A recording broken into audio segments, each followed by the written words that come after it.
ప్రభునామము స్తుతింపబడునుగాక. మీ అందరికీ నా వందనాలు తెలియజేస్తున్నాను. కీర్తనల గ్రంథము 6వ అధ్యాయము 1 నుండి చదువుకుందాం.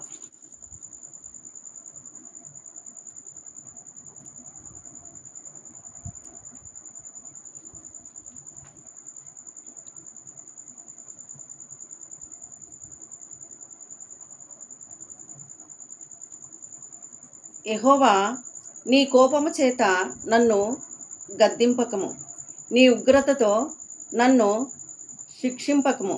యెహోవా, నేను కృషించి ఉన్నాను, నన్ను కరుణించుము. యెహోవా, నా ఎముకలు అదురుచున్నవి, నన్ను బాగు చేయుము.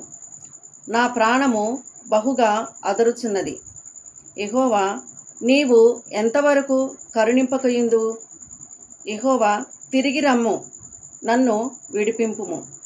నీ కృపను బట్టి నన్ను రక్షించుము. మరణమైన వారికి నిన్ను గూర్చిన జ్ఞాపకము లేదు. పాతాళములో ఎవరు నీకు కృతజ్ఞతాస్తుతులు చెల్లించుదురు? నేను మూలుగుచు అలసియున్నాను. ప్రతి రాత్రియు కన్నీరు విడుచుచు నా పరుపు తేలజేయుచున్నాను. నా కన్నీళ్ల చేత నా పడక కొట్టుకొని పోవుచున్నది. విచారము చేత నా కన్నులు గుంటలు పడుచున్నవి. నాకు బాధ కలిగించు వారి చేత అవి చివికియున్నవి. యెహోవా నా రోదన ధ్వని వినియున్నాడు. పాపము చేయు వారలారా, మీరందరూ నా యొద్ద నుండి తొలగిపోవుడి. యెహోవా నా విన్నపము ఆలకించి ఉన్నాడు. యెహోవా నా ప్రార్థనను అంగీకరించును.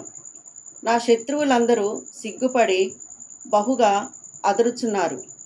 వారు ఆకస్మికముగా సిగ్గుపడి వెనుకకు మళ్ళుదురు. ఈ పరిశుద్ధ వాక్యము దేవుడు దీవించి ఆశీర్వదించునుగాక. ఆమేన్.